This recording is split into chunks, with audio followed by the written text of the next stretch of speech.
ప్రభునందు ప్రియమైన దేవుని బిడ్డలారా, మీ అందరికీ ప్రభు యేసుక్రీస్తు పరిశుద్ధ నామములో వందనాలు. అలాగనే మీ ముందు నన్ను నిలబెట్టిన దేవాది దేవునికి కృతజ్ఞతలు.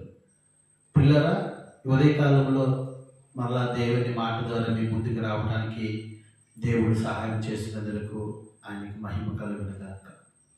పిల్లరా, యేసుక్రీస్తు పరిశుద్ధ రక్తం ఇచ్చి కొనబడినటువంటి మనము చేయకూడనటువంటి కొన్ని పనులు ఉన్నాయి పిల్లరా. అందులో ఒకటి మీ ముందుకి ఈరోజు ఉదయకాలంలో తీసుకురావడం దేవుడు సహాయం చేశాడు. ఏమిటి ఆ పనులంటే, దేవుని బిడ్డలారా, పరిశుద్ధ గ్రంథంలో దేవుడు మనకిచ్చిన 66 పుస్తకాలలో ఒక పుస్తకము ద్వితీయోపదేశ కాండము.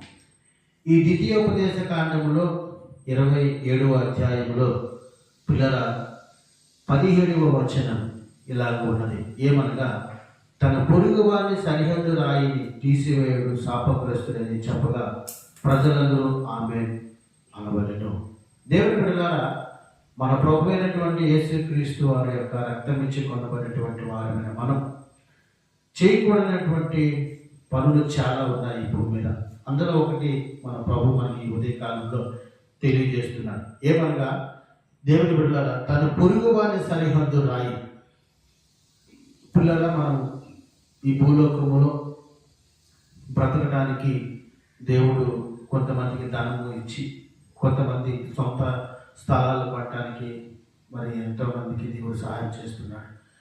మరి కొంతమంది స్థలాలు కొన్న తర్వాత వారి సుబుద్ధిని ఆధారంగా చేసుకొని పక్కవాడి స్థలాన్ని కూడా ఆక్రమించుకోవడానికి సరిహద్దు రాయిని దాటేస్తూ ఉంటారు.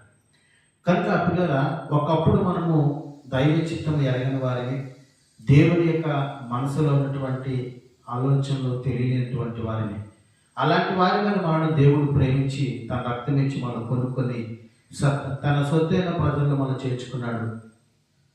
ఆయన ప్రజలుగా ఉంటున్నటువంటి మనం, ఆయన పేరు పెట్టబడినటువంటి వారు మనం చేయకూడనటువంటి పనులు ఒకటి, మనము దేవుడు మనకి ఇచ్చినటువంటి ధనంతో ఎంత స్థలమైతే కొన్నామో ఆ స్థలము సరిహద్దులు దాటి వెళ్లకుండా మనం చూసుకోవాలి.